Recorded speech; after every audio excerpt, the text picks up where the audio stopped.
2020 Toyota Supra Dune Buggy, 2020 Toyota Supra Exhaust, 2020 Toyota Supra is fast and frenetic. Welcome to our car blog. This time we will be share information about the latest cars is coming v Toyota brand.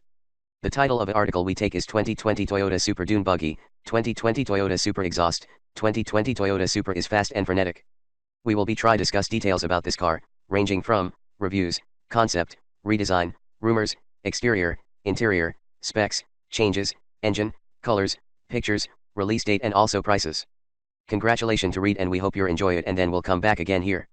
2020 Toyota Supra Dune Buggy, 2020 Toyota Supra Exhaust, 2020 Toyota Supra is fast and frenetic. It's late in the day at Summit Point Raceway. The warm sun of a late West Virginia spring is starting to pack it in for the day, and I'm still working on smoothing out my ham-fisted ways behind the wheel of the 2020 Toyota Supra in my few remaining laps on the track's Shenandoah circuit. So far the car has rewarded me for frenetic driving. Now I'm trying to see if it will reward a more precise driving style. As I pull out of the pits, the crew running the show joke that I'm in the lead. That only means I've driven more laps than anyone here, not that I put up the fastest lap time. I can't help myself. This car is more fun than my favorite roller coaster. I have hours of track time at my disposal, and seats keep opening up. The Toyota Supra is back, and I'm enjoying it, damn it. The tight 14-turn version of the track we're using comes across as a long autocross more than a Grand Prix circuit. It's just the place for a short wheelbase, wide track, torque-rich sports car like the 2020 Supra. It's no 2JZ, but that's fine with me. The Supra is the result of a partnership between Toyota and BMW, and it uses a lot of BMW technology and engineering, including the platform and the B58 turbocharged 3.0 line inline-6 under the long, low hood. Specifically, this is the B58 B3001 that makes 335 horsepower and 365 pound-feet of torque. The B58 isn't the fabled 2JZ turbocharged inline-6 from the 4th generation A80 Supra. Enthusiasts revered that engine for how well it could be modified to make additional power, but this one simply makes a lot of power as delivered stock. The experience starts with a simple push of the start button. The B58 fires to life with a hum that puts the limp sounds of the M3/M4 to shame. Toyota enhances the sound by piping in some of the low-range frequencies through the speakers. Mash the throttle, let up, and the engine sounds off, pops and crackles like a child's push-and-pull corn popper. The real fun is in the feeling of thrust. The B58 is down 47 HP versus the version in the BMW Z4, but it still provides immediate zip when exiting a corner or even mid-corner, and it pushes the Supra from 0 to 60 miles per hour in a scant 4.1 seconds. That makes it the quickest Toyota ever. Who needs a 2JZ? A single twin-scroll turbocharger works in concert with direct injection and continuously variable timing of the exhaust and intake cams halves to help the B58 deliver power at low RPM. Variable intake valve lift that adjusts both timing and duration also improves throttle response. The engine's torque curve is flat from 1,600 to 4,500 RPM and max horsepower is reached from 5,000 to 6,500 RPM. As a result, the Supra builds speed quickly and consistently well into the triple digits. It's electronically limited to 155 miles per hour, but there is obviously plenty of room for more. Short, wide, and nimble. BMW's platform makes the Supra shorter and wider than you think. Its 97.2-inch wheelbase is 4 inches shorter than that of the small Toyota 86 sports car, and yet its track is about 3 inches wider.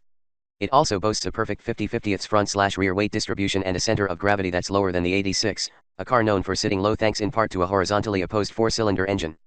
It's all harnessed by a double-joint spring strut front suspension and a 5-link rear suspension, both outfitted with adaptive adjustable dampers with comfort and sport settings. Thanks to that formula, the revived Supra corners at the limit with incredibly agility.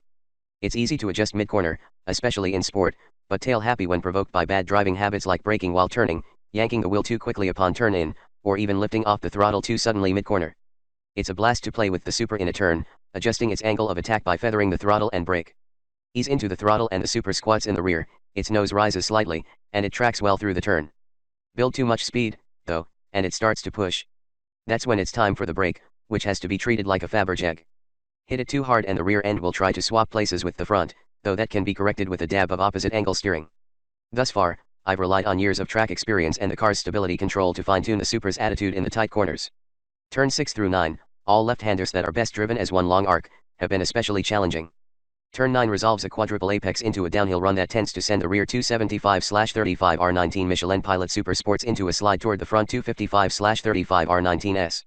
The Supra simply lacks the length of wheelbase to make corner stability one of its strengths. That's where the stability control and steering come into play. Toyota outfits the Supra with a 15:1 steering ratio compared to the quicker 13:1 ratio of the 86. It's direct and has some heft in the available sport mode, but it's likely not quicker because that would make it easier to get the Supra out of shape. Yes, it does have a variable ratio thanks to different gear spacing the farther the steering is turned off-center, but that only comes into play at parking lot speeds, not on a track like this. Toyota also offers 3 settings for the stability control: on, sport, and off. The default on setting imposes its will to help the car maintain its intended path through liberal use of targeted braking. However, it doesn't let the car slide as much as I'd like on this track. The sport setting allows more yaw, and makes it easier for me to recover from my sometimes sloppy inputs. It doesn't cut the power, even when it jerks the car back onto its path. That's what I call well-tuned. I wouldn't mess with off anywhere but a parking lot autocross. I fear a few too many overzealous and inexperienced Supra owners will turn off the stability control and introduce themselves to racetrack walls. Those who use sport or can control the car without the intervention of stability control should be able to turn the 2020 Supra into an autocross champion. The car's short wheelbase makes it Barry Sanders nimble, and the engine dishes out power like a first-year kindergarten teacher with gold stars. It rewards smooth driving, too. Brembo 13.7-inch front brakes with 4-piston calipers arrest the speed, no matter how fast the Supra is going. The only performance option is larger rear brakes. 13.0-inch rotors are standard, while 13.6-inch rotors are optional, and both are clamped down upon by single, floating calipers. It's the end of a 5-hour track day and the brakes have never faded and the car has remained stable even under the heaviest braking. I expected it to bobble during braking given its short wheelbase. I don't have to be smooth to get the brakes to do their duty, but I do have to be smooth to make the Supra trace a consistent arc through corners. It takes patience and precision. I have to get the speed under control, turn in, and let the car flow through the turn. It helps to keep my eyes up and look as far ahead as possible. When it works, it's rewarding because it shows that I've attacked the track with skill rather than brute force. A smooth lap in the Supra is a litmus test for skilled driving. A chaotic lap with hands and feet dancing will get the car around the track quickly, too. Both are fun, but work hard to achieve the former and the Supra will make you a better driver. A relative bargain. The Supra and the new BMW Z4 share more than just their engines and platforms. The Supra's infotainment system and interior electronics also come from BMW.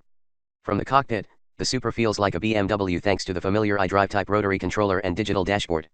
The sport bucket seats have lots of bolstering to keep occupants snug during performance maneuvers, but tall drivers will want for legroom and their seats will rub up against the rear bulkhead of the cabin. The passenger seat is also oddly canted inward. While the Toyota is a coupe and the BMW is a roadster, one other big difference is price. The Supra starts at $50,920, which is actually a few $100s less than the 4th generation Supra cost in 1998, its final year. The new BMW Z4 starts at about the same price, but that's for a 4-cylinder Z4 versus a 6-cylinder Supra. To get the Z4 with the inline 6, buyers will have to shell out $64,695. I'll gladly give up 47 horsepower to save $14,000 and gain the rigidity of a coupe body style. Now if I can just get out on the track one more time, I'm sure I can be even smoother, or maybe not. Thanks.